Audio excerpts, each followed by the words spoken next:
Hello, everyone. Pleasure to be here with you all in Punta del Este, Uruguay, to kick off the new year, to kick off 2026. Now, annual outlooks tend to skew pretty negatively, especially after a year like we've had in the moment that we're in today, right? What can go wrong? Everyone wants to sound very intelligent and figuring out what the next pothole is going to be. We've also had very good years. Last year, the S&P 500 was up 18%. The AQUI was up 30%. If this year is up again, that'll be 4 consecutive years of a bull market. So you would excuse us if we would normally veer in the opposite direction, finding where the negative risks are, where the downside risks are. But that's not what's going to happen today. Today, we're going to veer in the opposite direction. What if the world doesn't fall apart like everyone is expecting now, and instead just refuses to die on schedule? Hence the title of the presentation, a different tail of the distribution, so to speak, right tail risk versus left tail risk. So today we're going to talk about this right tail. It's also scary, just in a much more pleasant way. What if things go better and longer than we planned? And for everyone in this room, advisors and clients, this right tail might be the most underpriced risk in the world. Because the biggest financial market mistake in the longevity world is not losing 10% in a bad year. It is building a life plan that works perfectly as long as you don't live too long. So here's the promise for the next 25, 30 minutes. I'm going to show you why longevity is no longer a background demographic story. It's a first-order portfolio driver. I'm going to frame the 2026 market outlook, late cycle, no recession in our view, without sugarcoating the risks. But then I'm going to give you a practical way to invest for longer lives without turning your portfolio into a biotech science project. So let's start with a simple statement. For decades, wealth management has been organized around an 80-year 3-stage life cycle: education, work, and retirement. But in 2026 and beyond, that framework is increasingly obsolete. Our core thesis for this year's outlook is wealth management must evolve from net worth to net years, the number of healthy, funded years a household balance sheet can sustain. Net worth is a snapshot. Net years is a runway. Because the true measure of prosperity isn't just what you have at retirement, it's whether that balance sheet can fund your life in retirement, not 20 years, but 30 or 35 years. Now, I promised that this would not be math heavy. So let me give you an equation that is easier than most. This is the wealth equation. Wealth equals money times time times health. Now, money matters, but if time rises and health rises, then compounding and durable portfolio design matter more than most people are positioned for today. And that leads to a very uncomfortable truth. We've spent a century engineering longer lives. We spent almost no time engineering balance sheets for those lives. Now, that's not just a client problem. That becomes a market problem, which brings us to the slide behind me. This chart is our starting point. Global and super regional life expectancy from 1990 projected out to 2050. The takeaway here is pretty simple. Life expectancy has been rising roughly a year every 4 years since 1990, and is projected to add another 4 to 5 years by 2050. And importantly, emerging markets like the one we're in today continue to converge toward developed market longevity. So if you're an advisor with international clients or a client with global exposure, longevity is not just a US retirement planning story. It's a global capital market story. Now, whenever we show a longevity chart, someone inevitably asks, is this immortality? Are you talking about that? No. Our base case is not immortality, obviously. It's something much more boring and much more powerful. a slow, relentless shift towards more people living into their late 80s and 90s and bringing their balance sheets with them. Now, that is enough to reshape retirement timing, healthcare costs, public finance constraints, and the portfolio construction that sits on top of all of it. So longevity is the structural canvas. Now, we put the cyclical picture on top, and that's where 2026 comes in. Let's talk about the thing that everyone wants to know at an investment conference in early 2026. Are we heading into a recession? Our baseline view is no. We're in a late cycle expansion, not in a recession. And we quantify that using our Insigneo Forefront Recessionary Indicator, which implies about a 15% chance of a recession over the next 6 months in the United States and about 30% over the next 12 months. Notice what that means and what it doesn't mean. It means the risk is real, rising, and worth respecting, but it doesn't mean recession is the most likely outcome. So our market stance flows from that probability distribution. Stay invested, avoid premature de-risking, maintain benchmark equity exposure, be tactically neutral, but strategically pro-equity over multi-decade horizons. In other words, do not confuse late cycle with get out of the market. And because the asymmetric risk, especially in a longevity world, is not being modestly exposed to equities into a slowdown, the asymmetric risk is missing the compounding you need for a longer runway. Now, that's the macro probability statement. Let's translate it into growth expectations. Here are the central growth forecasts we're working with. Continued expansion, but with mounting risks. World growth of around 2.8%. That's slightly higher than consensus. The US around 2%. The European Union around 1.2%, which would be amazing if Europe gets to that level, but we expect it to. Japan around 0.8%. And China just around 4.4%, if you believe China's numbers, which you know we do not, but we'll go with this number. So not booming, not collapsing, a late cycle glide path, so to speak. And that is exactly the environment where investors tend to make one of the most expensive mistakes in finance. They get out too early. So let's address that head on. This slide is here for a reason. Late stages of bull markets are often very attractive. The dot-com bull market went parabolic in its final innings. Now, I'm not saying we're in 1999. The point is not buy anything with a pulse. The point is late cycle does not mean low returns. Late cycle often means narrow leadership, frothy pockets, and a market that keeps climbing a wall of worry. Until it doesn't.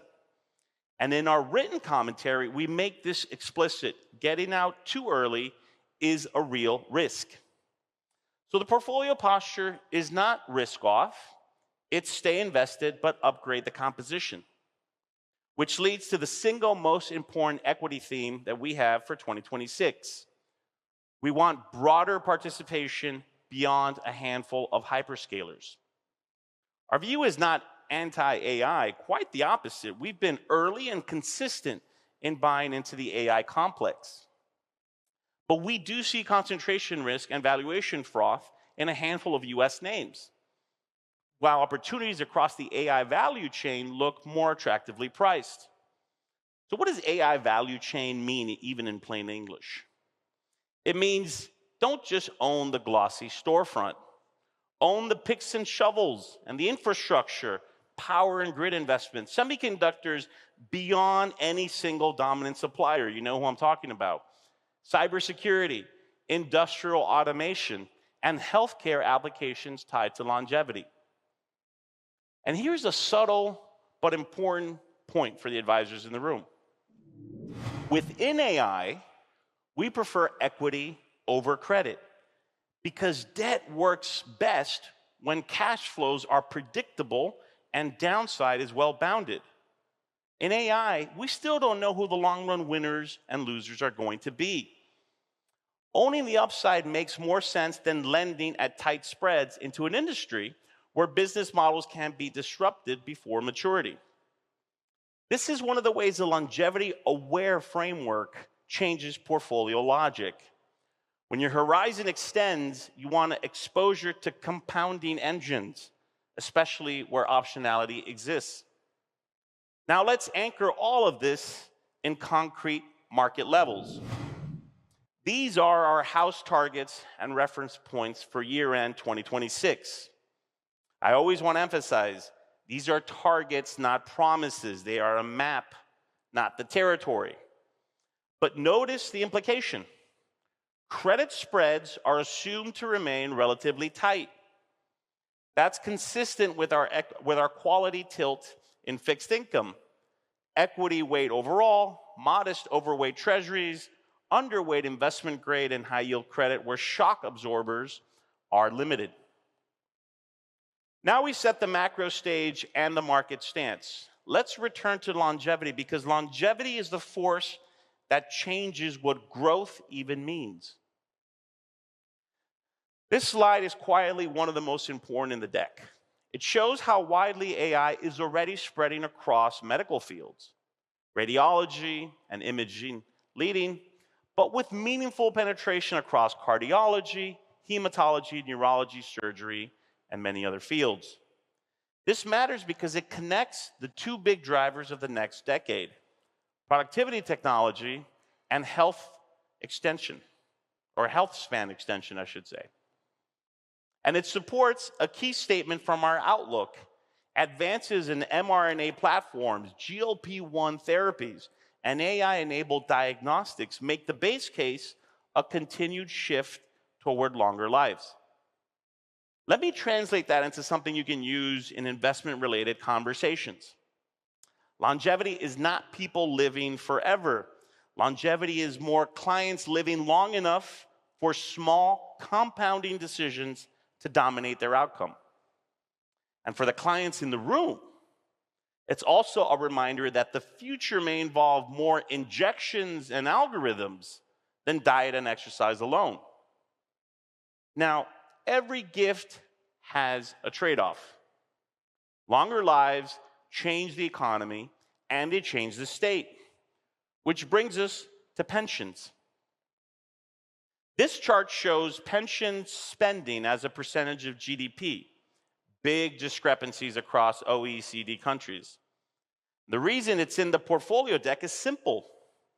Declining fertility rates plus longer lifespans is not a healthy equation for public finances.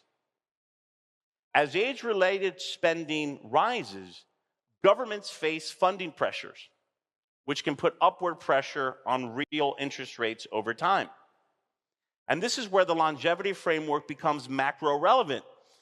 More years financed by public systems, pay-as-you-go pensions strained, and potentially a higher equilibrium cost of capital. That is why we treat longevity not only as a sector theme, but as a strategic asset allocation theme. So how do we actually invest for this? Let's land the plane with the practical framework. This slide is the portfolio punchline. On the left, a traditional 60-40 style strategic asset allocation. And on the right, a longevity-aware strategic allocation designed for a multi-stage 100-year life. The big movers are higher global equities, explicit real assets, right? Real estate, infrastructure, a dedicated longevity sleeve, health and age tech, and a slice devoted to lifetime income solutions, annuities, Tantan-like structures, and with less cash as a strategic default. That part is key. This directly maps to the 5 prescriptions that we summarize in the RIN Outlook, which was published yesterday. Number 1, you probably need more growth than you have now. Number 2, allocate explicitly to the longevity economy. Number 3, hedge longevity risk with lifetime income solutions. Number 4, rebalance time use, not just assets. And number 5, tilt toward resilient systems and countries. Let me translate this now into advisor-ready language. First prescription, more growth for longer. With long horizons, cash and short duration assets can be very expensive luxuries. As our notes put it, cash is not king. It actually can be a very costly detractor. Prescription number 2, a dedicated longevity sleeve. Healthcare, prevention, health span tech, senior living, long-term real estate, and specialized private investments in health services. Prescription number 3, hedge longevity risk. Transform accumulated wealth into durable income streams via lifetime income solutions, annuities, and similar structures, because the risk is not just market volatility. It's outliving your plan. Prescription number 4, rebalance time use, not just assets. This is the multi-stage life idea: career pivots, sabbaticals, retraining, planning horizons move from 20 years to 40 or 60. And my favorite line, which is that if 80 is the new 60, then a 30-year bond is basically middle-age fixed income.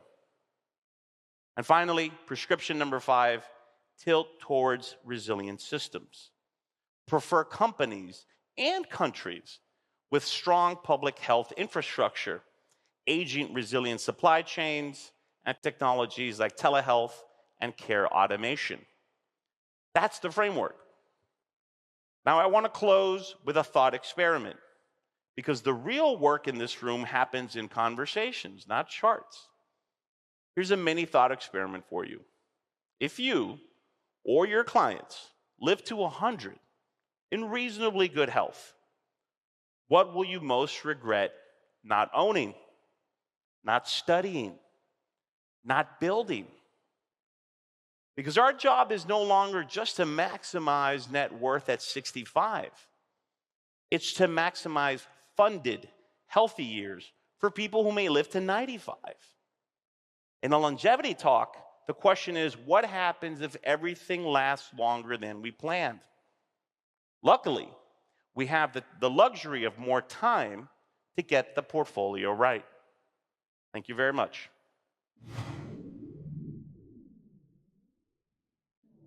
Welcome, everybody. Welcome to the 2026 kickoff for Insigneo and our quarterly call. It's a pleasure to be here. It's a beautiful venue at the Narbona in Punta del Este, Uruguay. My name is Mirko Jolzik. I'm the head of investment solutions for Insigneo. To my left is Gerardo Barbosa. He's the managing partner for Accurate Partners and also a third-party distributor for Janice Henderson, who is a premier partner for Insigneo in our platform. He is a professor of portfolio management and alternative investments for the University of Montevideo, and he's been on a number of investment committees throughout his career. We also have Marina Valentini, who is a vice president for asset management or vice president for global strategy for JP Morgan. She's actually part of the team that develops the guide to the markets for Latin America. It's a great periodical. I ask you all to familiarize yourself with it. And JP Morgan is also a premier partner. And lastly, we have Ahmed Riesgo, who we all know very, very well, who's our chief investment officer for Insigneo. Thank you, everyone, for being here. Getting right into it. First off, there's been a lot of things in the news recently, most importantly with Venezuela. What are your thoughts? What is the path forward there? Are we going to start to be looking to become more active in Venezuela? What are the next steps there? So I guess I'll kick it off, and thanks, Mirko, and welcome to all of you. It's great to be here with all of you today. So first thing I would say is that in one sense it was the least surprising thing we could have expected, but also the most surprising thing in how it unfolded. And what I mean by that, we actually told our clients last year that we expected regime change. We expected the status quo not to not to remain so in Venezuela. That meant Maduro either leaving power or aligning himself with the U.S. bloc. Now, we did not expect a night raid, commando style, Rambo, Hollywood 1980s extraction of Maduro out of Caracas. But this fits in perfectly well with the Monroe Doctrine 2.0 Trump corollary that we've been talking about, right? The U.S. is squarely focused on Latin America. We're going back to, people are saying, well, we're going back 10, 15, 20 years. No, we're going back 100 years. We're going back to late 19th century politics. Everyone remembers the Roosevelt corollary to the Monroe Doctrine. President Roosevelt in the early 1900s said, no European interventions in Latin America, no external influences in Latin America. This is our hemisphere. And that's basically what Trump is doing. So we can expect more and more action like that. Now, this is actually born out of weakness, not out of strength, right? The U.S. used to be able to do this on a global scale. They're now constrained because they have other peer actors like China, Russia, and so they're going to focus more on their own neighborhood, so to speak. But make no mistake, you should expect more interventions like this throughout the region in the years to come as the U.S. becomes more and more involved. Remember, not only is the U.S. looking to bolster its national security geopolitical position in the Western Hemisphere, it's also looking to deal a decisive blow to China and Russia, right? This was a blow to China and Russia. Make no mistake about it. Venezuela was a key client state of both countries, and they basically have weakened China and Russia's geopolitical position in the hemisphere with this move. So that's sort of how we expect it. Now, what are the ramifications? We can talk about that because there's many, and we probably don't know what they're all going to be because we don't know exactly what's going to happen there, right? There's the best laid schemes of mice and men, but sometimes those go off the rye. Yeah, and maybe to add in, and thank you so much for having me and for inviting us. Of other things that were unexpected were also the fact that the U.S. administration shows willingness to support the vice president into a new government, right, the Rodriguez administration. So I think it's too soon to say if there's going to be a full regime change. There's a lot of uncertainty ahead. And for investors, I think the most important thing to do right now is to separate all the emotions, the uncertainty with, trying to really think about the implications for portfolios. And there, I think it has all to do with oil, right? Venezuela, I think by now we've all read the statistics. It's 17% of oil reserves. It's one of the biggest reserves in the world, but it just produces 1%, right? So here, I think there's a lot of hopefulness. There's going to be upside for oil production, that the U.S. companies are going to come back in. But I think if that does happen, there's a huge road ahead, right? Venezuela produces a lot of heavy oil, and it's more expensive to extract, requires a lot of infrastructure rebuilding. So I think, we're seeing that the relationship is already being challenged today with the U.S. Seizing 2 oil vessels. And I think it's just the beginning, right? We're going to get a lot more noise here. It's important to keep calm. Just one last point maybe to add is that our team has analyzed the last 30 biggest geopolitical events in the last 50 years, since the 75s. And in average, the S&P does tend to have, risk assets do tend to have an impact when there's these big geopolitical events. On average, the S&P has fallen 6% during these geopolitical events, and this correction is 12 days on average. But the good news is that it also recovers fast, right? It recovers on average another 13 days. Markets are forward-looking. Once they price in the risks, you move on, to the long-term themes, AI, a lot going on. So I think we could talk about this for hours, but those are my first 2 thoughts. To add on that, this Trump administration taking over in Venezuela, I think it's very important from a geopolitical perspective, not so much in terms of market impact. As they were explaining, geopolitical events used to be short-lived in terms of market impact.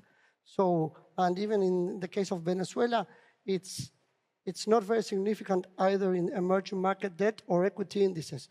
Even from that perspective, I think it's not a big deal in terms of markets. Yes, we have to say that this infrastructure rebuilding will be important, but it will be a multi-year process before we see any significant rebound in oil production. So it's very important from an energy market perspective, but time will tell. And last but not least, in terms of market dynamics, and as Ahmed was explaining, it's not only Venezuela. The Trump administration has already made some attentions to other leaders. So all of this is increasing geopolitical risks. And usually when we see that kind of dynamics, what happens? Safe haven demands increases. So we might be seeing continuous demand for gold and other safe haven assets.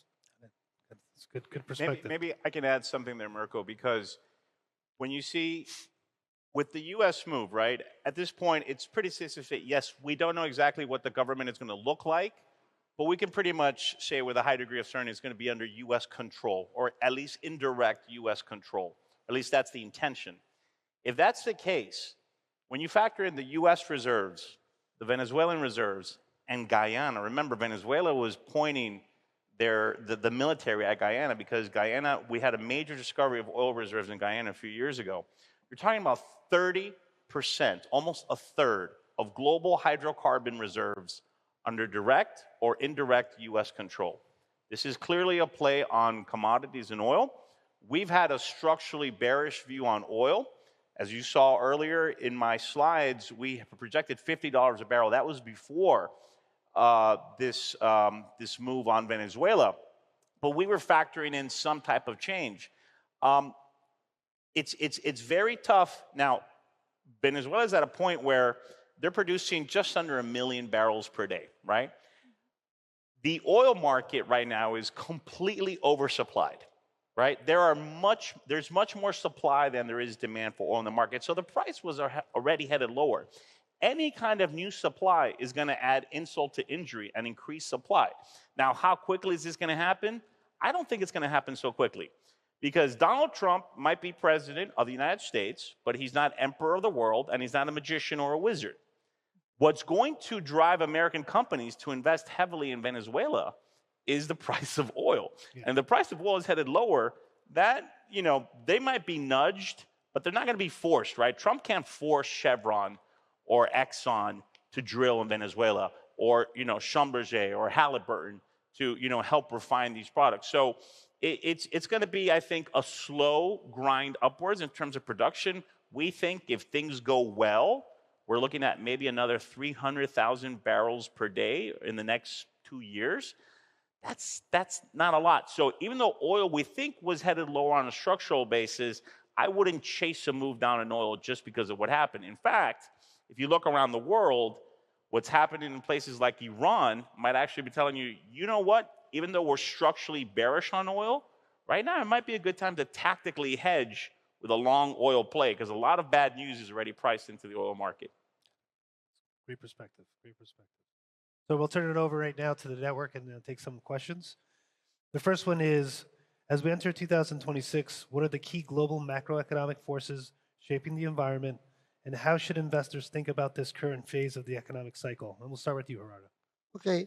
From a cycle perspective, we are on the same page with Ahmed. I think we are in late cycle type of environment, and an important but, growth and the economy being resilient. So the base case is that the economy avoids a hard landing. So no recessionary type of environment. A lot of economists talk about this K-shaped type of economy, meaning a period of uneven growth, where some sectors and segments of the economy continue to perform well and grow based on secular themes, while some other have some more challenging times and lag a bit. In terms of forces, I'm going to be short so you can also discuss on this. I think the key dominant macro force is related to technology infrastructure investment and AI being a genuine, very important structural growth driver. It affects productivity, investments, capital allocations decisions across the economy, corporate earnings. So it's very important. The second, I think it's macro force, important right now. It's related to inflationary dynamics and the transition away from restrictive monetary policy. Probably more phase of more normalization, not aggressive easing, but that will have huge impact on the markets. And third is related to geopolitics and the fragmentation of global economy.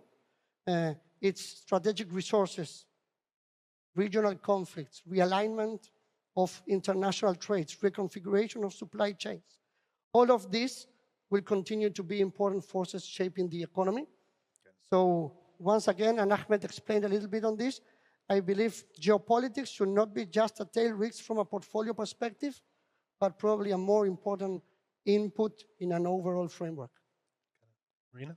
Great. Yeah, I agree. I think the world is becoming a lot more fragmented. We're not seeing the end of global trading or globalization. I wouldn't go too far as to say it's deglobalization, but we are seeing countries trade in blocks, right? Asia with Asia or with allies. So I think that's a really important mega force for the next years. But I agree with what you guys have been saying. You know, I think the words here are resilient growth. Maybe I can add a bit more detail on what we're seeing for the US economy, because I think it was remarkable last year. We had a policy storm, right? It was new administration, and they were a lot more aggressive than many expected on tariffs, right? On immigration, a lot more restrictive. You know, we had the passage of the One Big and Beautiful Bill Act that was the biggest one of the biggest ones in history, right? So, but even with this policy storm, we went through it, and actually, you know, U.S. growth is turning out pretty well. You know, the GDP on track to rise about 2.5% this year. And when we think about what's ahead, we see kind of a cold, hot, cold situation where growth decelerates in this end of last year. We didn't get the data yet, a lot of data fog because of the shutdown, but we think, you know, some weaker consumer spending, a hit of tariffs coming in, but then followed by a very, very strong first half of this year. That's when the fiscal stimulus is going to kick in from the One Big and Beautiful Bill Act. Consumers, households in the US are going to get a big tax refund because of a lot of the tax changes were retroactive, right? So expect on average the US households to get $4,000 in tax refunds next year. It's a big amount. They're going to spend it, services, restaurants, perhaps more travel because of the World Cup. So we do expect growth to tick up again, and then to decelerate again towards the last quarter of next year, just when things start to normalize again. Then the tariff effect is going to kick in. Yeah. And I think it's similar for inflation, right? Inflation is probably going to follow that path. We think it's going to keep going up. We think, you know, the effect of tariffs on inflation, you know, was better than expected, but slowly it's still going to feed in. Companies can't absorb it in their margins forever, right? So some of that pass through to consumers. So we do see inflation going up to 3.5% towards the half of this year, and then decelerate again. I'm sorry, I may have said next year, but I'm still in the mentality that we're in 2025. But I meant this year. Yeah, so maybe that's a place where JP Morgan and Insigneo differ a little bit. We actually do think there's a pretty strong disinflationary trend that's in place. In fact, we're seeing it especially in housing, and I understand because I've read a lot of Michael Sembler's work, which I love, by the way. I think he's a great thinker and love to read his work. But we're seeing, for example, in the housing sector in the United States, there's some places that it's collapsing. Rents are collapsing and property prices are collapsing. In fact, Austin, Texas, if you look at the rents in Austin, Texas, they're back to where they were before the pandemic, right? So that's something that's not really being talked about too much, and I think that's putting that's centralizing a strong disinflationary force. Yes, prices are going to go up because of the tariffs. We think we're kind of on the right-hand side of that, which the base effects will start coming off, and inflation will probably be structurally higher than it's been over the last 10 or 15 years. But there's a very strong disinflationary force already happening in the United States. That actually, I think, to us is a Goldilocks scenario, that right tail risk that I talked about. We might have an immaculate disinflationary trend in the United States where it allows the Federal Reserve to actually cut more than the market's expecting. And actually, in that case, we think the S&P will breach 8,000, not our base case of 7,600 if that were to happen, if we were to get more cuts from the Fed. But let's maybe step away from 2026, because I think you mentioned in the question, people are asking like the larger structural forces at play. You know, the way we see it here, there's two big, and you know, what we think can happen this year, you know, it may happen, may not. It's not going to really affect your portfolios too much, but getting the big macro calls right are what's important. And the way we see it, there's two big structural forces at play in the world right now, which are actually pointing in different directions, right? There's this fragmentation that's happening geopolitically that has nothing to do with Trump, It has to do with the U.S.'s relative power decline. That was going to happen no matter who was president in the United States. There's been a relative power shift in the world between the U.S. on one hand, China, and some other countries like India on the other. So that unipolar moment was over. People just kind of realized it last year, but that's really been over for the last 10 years. People just kind of became aware of it last year. So a world of multipolarity, if you look throughout history, it's always more inflationary because there's more conflict, right? There's more fragmentation. There's more people safeguarding supply chains with commodities. So commodity prices go up, inflation goes up. So that fragmentation is pushing in the direction of more inflation. However, there's another force, on the other hand, that's pointing in the opposite direction. That's extremely disinflationary, and that's AI and the productivity and technology boom that's happening, and it's real. It's happening here. Think about this for a second. Last year, in the United States, we took out 1 million jobs, right? We had said that we had grown by an extra 1 million jobs, that all of a sudden the BLS said, just kidding, that number, those jobs never happened, we miscounted this. And yet the economy grew over to above trend level. Yeah. How do you account for that? It's because we're in the middle of a productivity boom. We see it in our own company. We see it in Insigneo. We see how these technologies are helping us be more efficient. This is why we're in this low hiring environment, because people don't have to hire as much because they're able to do more with less with the current staff. So we're in a low hiring environment. That force, we think, is very disinflationary. So the key question is, I think, which force is going to win? Is it the disinflationary productivity tech force, or is it the inflationary wars and geopolitical fragmentation that's going on? We're positive. We think ultimately the disinflationary force will win out, but that doesn't mean that we're going to necessarily be right. And I think as an investor, that's where you need to have your portfolio to balance it out, right? To balance out, perhaps, in our case, for example, those inflationary risks, right? How do you do it? We can talk about that in a bit. But I think getting that call right is going to be the key for the next, 5-10 years. Got it. Yeah, I echo your sentiments. I use AI as part of my everyday. I don't think I can go back from not using AI. It's definitely made me a lot more productive. So going on to another question from the network, and this is, all three of you have kind of touched on this, but we'll start with Marina. And the question is, central banks and interest rates continue to play a central role in today's markets. How should investors approach monetary policy as we move into 2026, especially after a prolonged period of restricted conditions? Right. So I think, we did have a prolonged period of restrictive conditions after the pandemic. Countries trying to control this strong inflation problem we had. Supply chains were disrupted. But it's already been almost 2 years now of the Fed cutting rates, right? It's been 175 basis points of rate cuts, and we think we're pretty close to the end of this rate cutting cycle at this point, unless there's a recession, of course. We can't rule that out, but thinking about everything we've talked about, the economy is doing pretty well. It could even heat up, right? As I explained in this first half of the year. Inflation, I agree. I didn't want to give the impression that we think inflation is going to be out of control, but some more inflationary pressures than we used to have in the previous decade. But we do think inflation concerns linger. And then the employment side, we're probably going to have a jobless recovery, right, with less jobs. So for the Fed, this is complicated. Two sides of their mandate going on opposite directions. Inflation slightly up, and the employment market continues to slowly decelerate. So I think we think, at least at JP Morgan Asset Management, that they're going to keep the foot stepped on the pedal of cutting rates a bit more, between 1 or 2 more cuts this year, perhaps one in March, and then wait until the second half to see that stronger disinflationary trend you were describing. So 2 more rate cuts. I think that's good news for asset classes, for equities especially. A lot of that is already priced in the fixed income markets, right? Yields have already come down. So for fixed income, we're looking more about income, capturing yields where they are, rather than trying to play a big rate cutting cycle. On the contrary, I think there's risk for the Fed to cut less than the market is pricing in. Got it. Turn it over to Ahmed. So we're like at 2 to 3 cuts. They're at 1 to 2 cuts. Is that going to make a huge difference in your portfolio? Not really. The 10-year, if we get 2 cuts, that's kind of what's priced in. 10-year will probably stay more or less where it is, so it'll kind of trade flat. If we get 3 or more cuts, which we think it's potentially skewed that way, you'll see the 10-year trade lower. If we get fewer cuts, the 10-year might trade a bit higher, but unlikely for it to really shoot up because we don't really see the sort of strong inflationary impulse.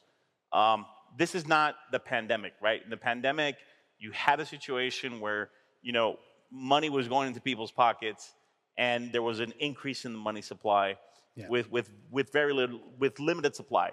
That's not the situation we're in now, right? We do have a K-shaped recovery. There are some segments of the U.S. economy that are doing great. The top deciles, the top quintiles, those people are spending money, but the bottom income cohorts, they're not doing well. This is part of the reason why Trump is being challenged so much and why the Republicans are likely looking at a pretty bad November coming up, because the lower income cohorts are not spending money because they're actually their real spending power is going down because prices are still elevated, they're higher, and it's not like their wages are going up above that. So it's not like the situation in the past where it's like, well, I just have more money. I'll just if airline tickets go up, I'll just buy it because I have more money coming into my pocket. Now we're in a situation where they actually have to make trade-offs, which is why we think we're not as worried about inflation as we were certainly a couple of years ago. Regarding monetary policy and inflation dynamics, we are on the same page, but I would add, first thing is, the best case is, as described, moving from a restrictive phase to a more normal type of environment, but it will be, the decision-making process of central banks will be highly data dependent due to this lingering uncertainty around inflation. The second point I would like to make is, once and again, when we meet clients, they ask, what are your views around interest rates? What's your target for interest rates? And to be honest, it's important to highlight that interest rate forecast is per se a very challenging task, and analyst projections are usually prone to significant misforecasting. Therefore, we tend not to recommend to do significant asset allocation decisions based solely on the interest rate forecast, rather consider interest rate forecasts and inflationary dynamics into the whole asset allocation decision process. Yeah. And last but not least, because we didn't talk about this, it's important to highlight the divergence in terms of monetary policies that central banks are starting to experience. After 2008, we saw an extraordinary period, which is not normal, where all central banks move in tandem just in order to move away from the crisis and revitalize global economies. Now, we are seeing some banks like the Fed probably reducing rates on a gradual basis, but some others are moving in the other directions, maybe due to inflationary dynamics, maybe due to fiscal pressures, to currency considerations. This, on the one hand side, will create a little bit of extra volatility. On the other hand, it creates lots of opportunity in terms of fixed income management. Got it. We'll stay right here with you, Gerardo. So the next question from the network is, from a market perspective, what are the main implications for asset allocations into 2026, considering the balance between growth opportunities and ongoing volatility? Asset allocation. I think in this volatile and uncertain environment, despite the fact that we have a constructive view both on equities and fixed income, the key is to have a dynamic approach. So focus on quality, diversification, and flexibility. I believe that the return environment is getting a little bit more challenging. The easy beta play of the last several of years is mainly behind us. So valuations are pretty high across the equity space in the major markets.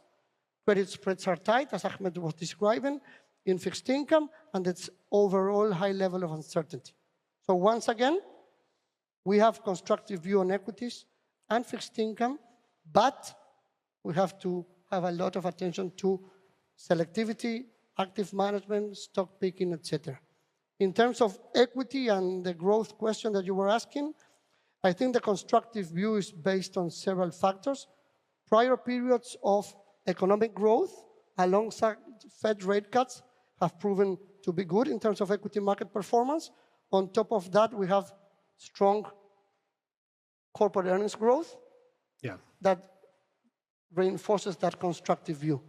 We have, once again, quality, defensive type of approach to the equity investment. So focus on quality, favor companies with strong balance sheet, resilient business models, and that can participate in these secular growth themes of AI and technology infrastructure.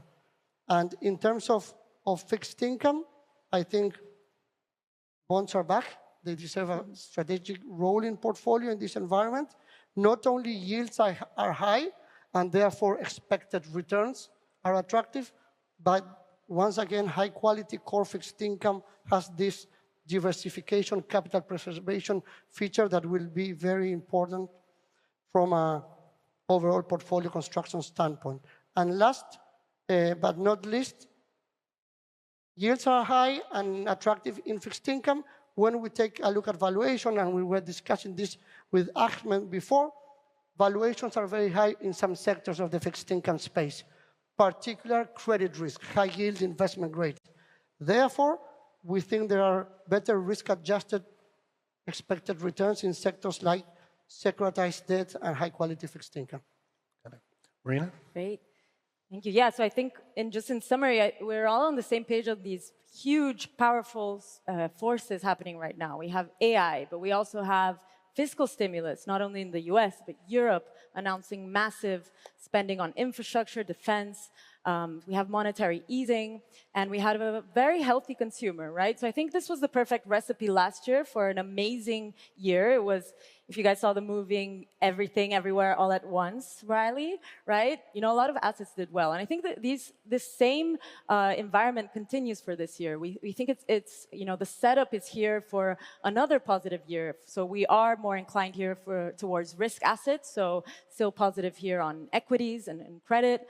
But I think for thinking about portfolio construction, we're recommending here 3 elements, right? Your attack, your defense, and a really strong set of players on the bench, right? So on your attack, that's all about, you know, equities.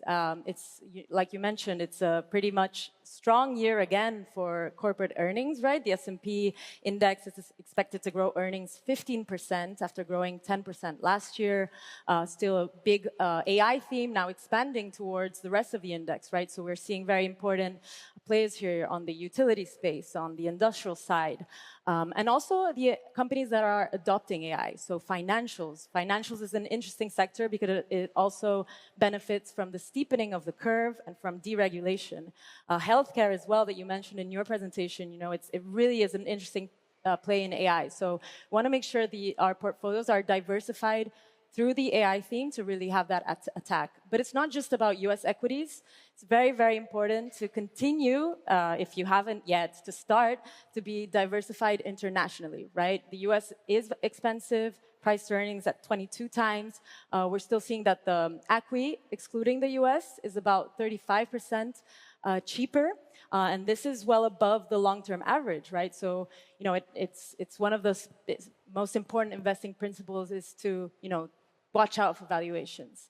And we are finding more relative attractive discounts in developed markets like Europe, Japan, and especially EM. I think EM Asia is a huge opportunity this year.